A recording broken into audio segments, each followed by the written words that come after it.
There isn't much that's European about this picturesque corner of the North American continent, and yet, because it's ruled by Denmark, Greenland was once a member of the European Union, a reluctant one. A people who live by fishing and little else.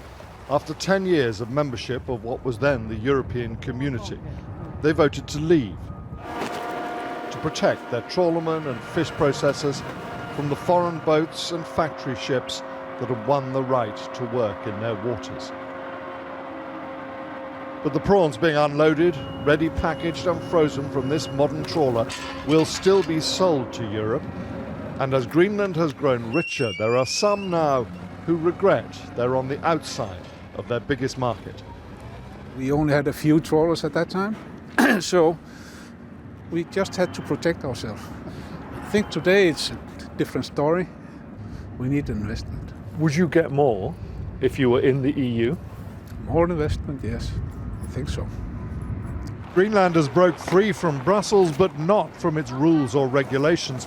The local government here remain content to stay on the outside. There are no plans to try and rejoin, but they're realistic about how free they really are. Being small has a price, and I guess it shows pretty clear that it will be very difficult, if not impossible, for us to ignore the European regulations. So it will be an impossibility, as I see it. As the weather turns and the trawler heads back out into the ice floes of Baffin Bay, there are memories of just how difficult it was to do a deal, to keep their access to the giant market across the Atlantic. As Greenland basically only has one industry, fishing, when Greenlanders voted to leave the European Union, there was only one issue to negotiate over: access to their fisheries and the ability to sell their fish in Europe. But even so, those talks were not short. 3 years of tough negotiating to get a deal signed and ratified that just covered fishing. But for those who led the Out campaign in the 1980s, the effort was worth it. It's not only a question of economy, but it's mostly a question of political autonomy.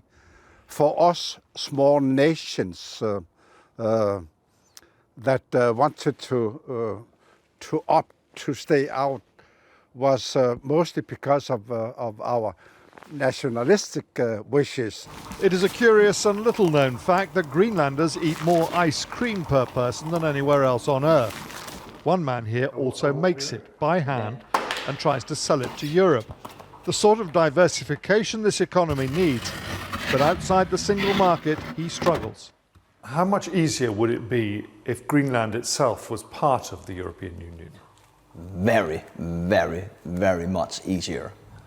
Well, then we have all the taxes and everything that is the same, so we don't have any problem. When fishing represents 90% of your economy, there are clear advantages in controlling your own waters, and comparisons between this tiny country and the UK are few and far between. But people here will tell you life outside is fine, but it has had its costs. James Mates, News at 10, Greenland.